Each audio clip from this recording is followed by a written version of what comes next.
Hi all welcome to Blasters arena. ഇന്നലെ Indian super ലീഗിൽ നടന്ന മത്സരത്തിൽ കേരള ബ്ലാസ്റ്റേഴ്സ് സമനില വഴങ്ങി. ജംഷഡ്പൂരിനെതിരെ പടിക്കൽ കലമുടച്ചു എന്ന് തന്നെ പറയേണ്ടി വരും.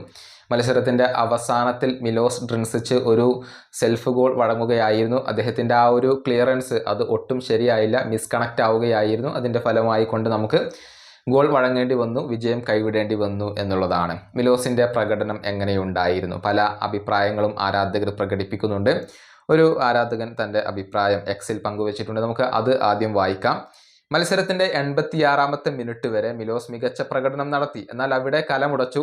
മിലോസിന്റെ മടിയൻ സമീപനം കാരണം ഇത് ആദ്യമായിട്ടല്ല നമ്മൾ മത്സരത്തിന്റെ അവസാനത്തിൽ ഗോളുകൾ വഴങ്ങുന്നത്. കഴിഞ്ഞ 3 വർഷത്തോളമായി നമുക്ക് വേണ്ടി കളിച്ച താരമാണ് ലെസ്കോവിച്ച്. അദ്ദേഹത്തിൽ നിന്നും ഇത്തരത്തിലുള്ള ഒരു മിസ്റ്റേക്ക് കഴിഞ്ഞ 3 വർഷത്തിനിടെ സംഭവിച്ചതായി എനിക്ക് ഓർത്തെടുക്കാൻ കഴിയുന്നില്ല. ഇതാണ് ഇപ്പോൾ മിലോസ് ഡ്രിൻസിച്ചിനെ കുറിച്ച് ഒരു ആരാധകൻ പറഞ്ഞിട്ടുള്ളത്. അതായത് വളരെ വ്യക്തമാണ്, ഡ്രിൻസിച്ച് മികച്ച പ്രകടനമൊക്കെ നടത്തും, പക്ഷേ ഏത് നിമിഷം വേണമെങ്കിലും അദ്ദേഹത്തിൽ നിന്നും നമുക്കൊരു മിസ്റ്റേക്ക് പ്രതീക്ഷിക്കാം. അതിന്റെ കാരണമായിക്കൊണ്ട് ബ്ലാസ്റ്റേഴ്സിന് ഗോൾ വഴങ്ങേണ്ടി വന്നേക്കാം, തോൽവി വഴങ്ങേണ്ടി വന്നേക്കാം. അതാണ് ഡ്രിൻസിച്ചിന്റെ ഏറ്റവും വലിയ ഒരു പോരായ്മ. ഒരു ശരാശരി താരം മാത്രമാണ് ഡ്രിൻസിച്ച് എന്ന അഭിപ്രായം പലർക്കിടയിലും ഉയർന്നു കേൾക്കുന്നുണ്ട്. അതുകൊണ്ട് തന്നെ വരുന്ന സമ്മറിൽ അദ്ദേഹത്തെ ക്ലബ്ബ് വിറ്റൊഴിവാക്കിയേക്കും എന്നുള്ള റിപ്പോർട്ടുകളും റൂമറുകളും ഇപ്പോൾ സജീവമാണ്. ഈ വീഡിയോയുടെ അവസാനിപ്പിക്കുന്നു. അടുത്ത വീഡിയോയുമായി വീണ്ടും കാണാം.